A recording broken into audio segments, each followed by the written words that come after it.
a todos. Nosotros somos estudiantes de la Universidad Cooperativa de Colombia, sede Montería. La finalidad del siguiente video es instruir sobre el constitucionalismo a través de la historia. Pero, ¿y qué es el constitucionalismo? Según la Enciclopedia Jurídica Omeva, el constitucionalismo consiste en el ordenamiento jurídico de una sociedad política mediante una constitución escrita, cuya supremacía significa la subordinación a sus disposiciones de todos los actos emanados de los poderes constituidos que forman el gobierno ordinario.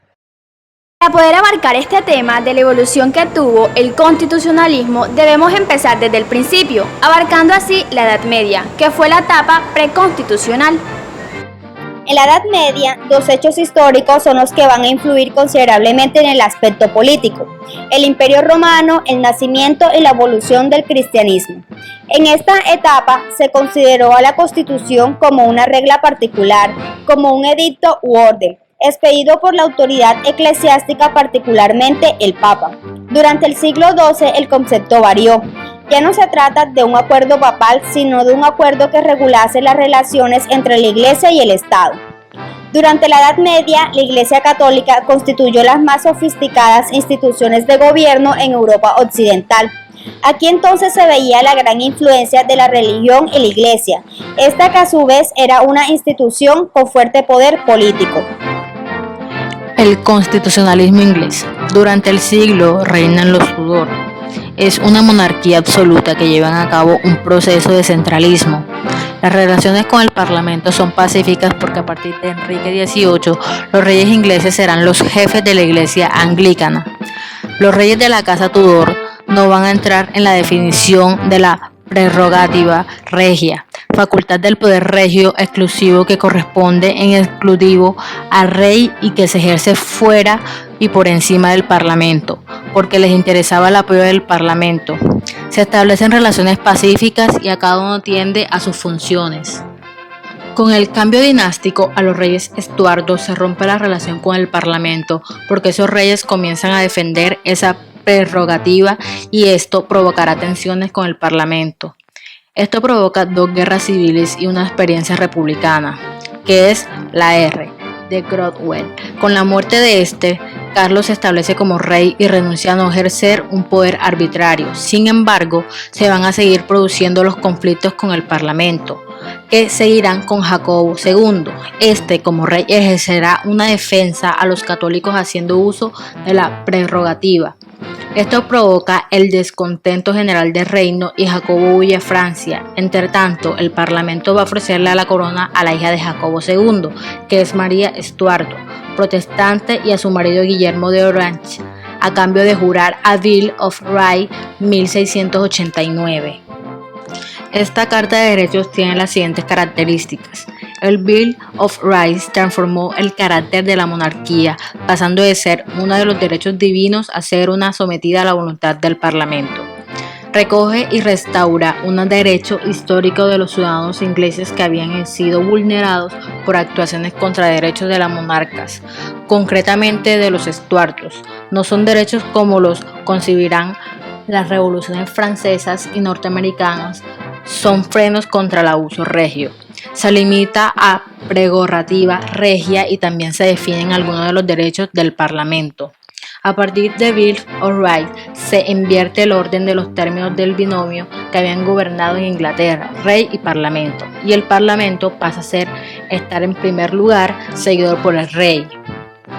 Podemos decir que la Constitución de Inglaterra es mixta porque procede de unos cuerpos políticos que comparten el ejercicio de la soberanía entre el Parlamento, integrado por una asamblea aristocrática, y por las ciudades y entre el rey. Su contenido es producido de la suma de los rights y law.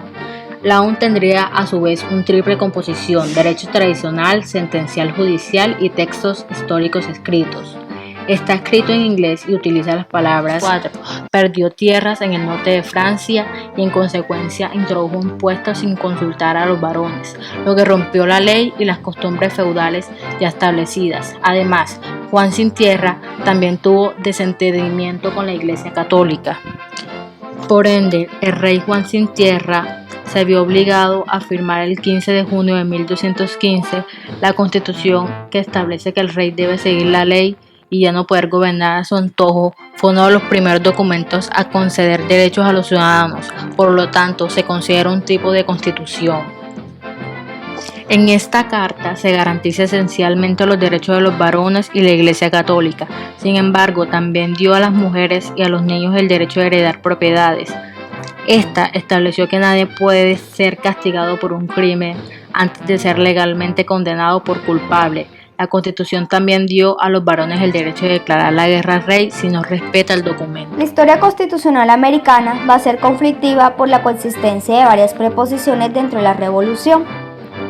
Las primeras colonias. El territorio norteamericano va a estar ocupado por colonias. Esta colonización consistió en la apropiación unilateral del espacio norteamericano por parte de los reyes ingleses, que lo veían como un derecho propio. Estos reyes en su momento van a transferir este derecho a otras personas para que lo hagan efectivo. La carta clave para transmitir este derecho de colonización fueron las cartas coloniales, ya que eran cartas excedidas por el rey inglés. En estas cartas se concedían territorios, oficios, dignidades y privilegios a determinadas personas sobre el territorio norteamericano. Hasta mediados del siglo XVIII se había llevado una política de no intervención en los asuntos coloniales, ya que estos actuaban de manera autónoma. Los colonos americanos se creían ciudadanos ingleses y que tenían los mismos derechos que los británicos, pero a mediados del siglo XVIII se van a producir las ofensas británicas, que consistieron en la creación y subida de impuestos, tasas y gravámenes. Los colonos protestaron porque se les estaban violando sus derechos tradicionales. A raíz de estas ofensas se produjeron una serie de episodios que llevaron a la Guerra de Independencia Americana, como lo fue la masacre de Boston, motín del té. Fue considerado el primer paso a esta guerra, que provocó que se arrojaran 45 toneladas de té inglés al mar.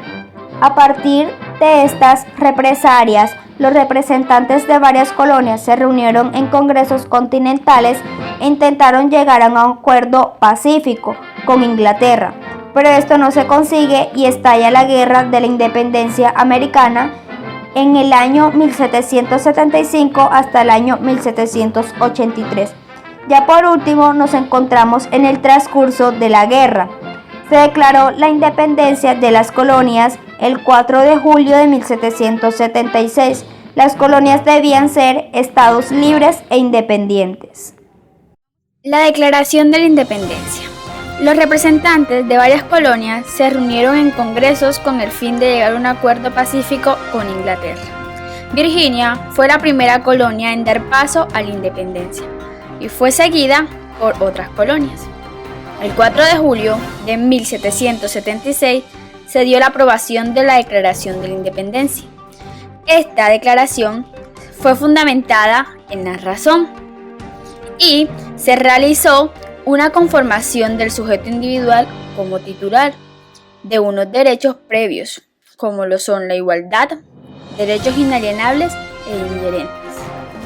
El 12 de junio de 1776 también se aprobó la Declaración de Derechos del Buen Pueblo de Virginia.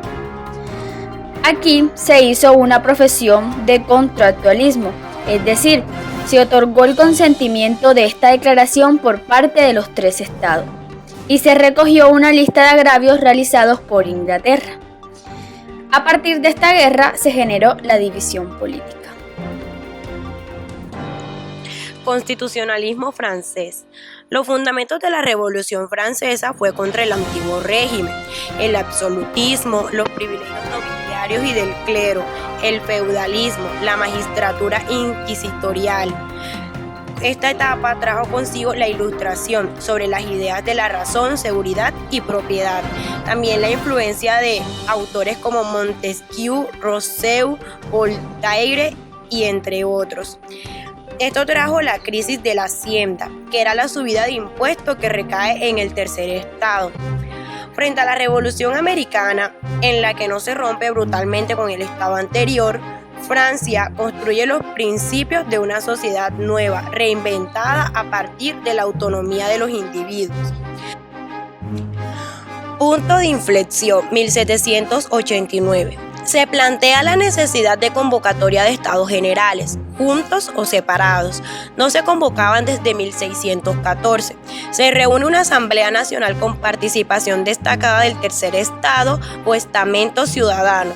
Se declara constituyente el 9 de julio y se autoproclama soberana en nombre de un ente abstracto, la nación.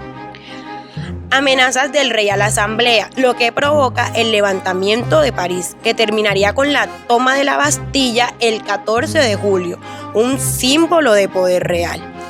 El 26 de agosto se aprueba la Declaración de los Derechos del Hombre y del Ciudadano, el cual es una formulación universal, no referencia a nación o súbditos.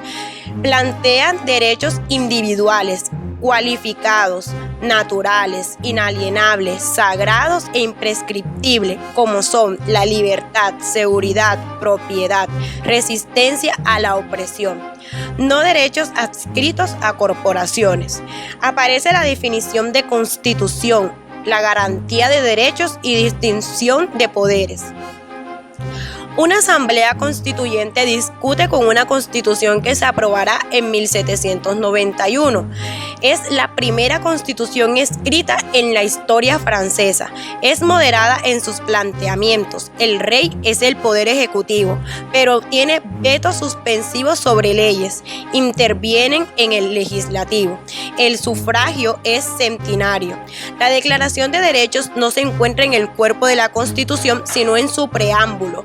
Habrá exclusiones de los derechos, mujeres y esclavos. Los derechos no bastarán para construir un orden nuevo. Necesidad de nación soberana, entre colectivo y de ley, voluntad general. La ley se convirtió en el único parlamento de la justicia. Con esto concluimos esta temática. Esperamos que les sirva de gran ayuda para el entendimiento de lo que fue el constitucionalismo y así poder entender cómo nació el constitucionalismo actual. Muchas gracias.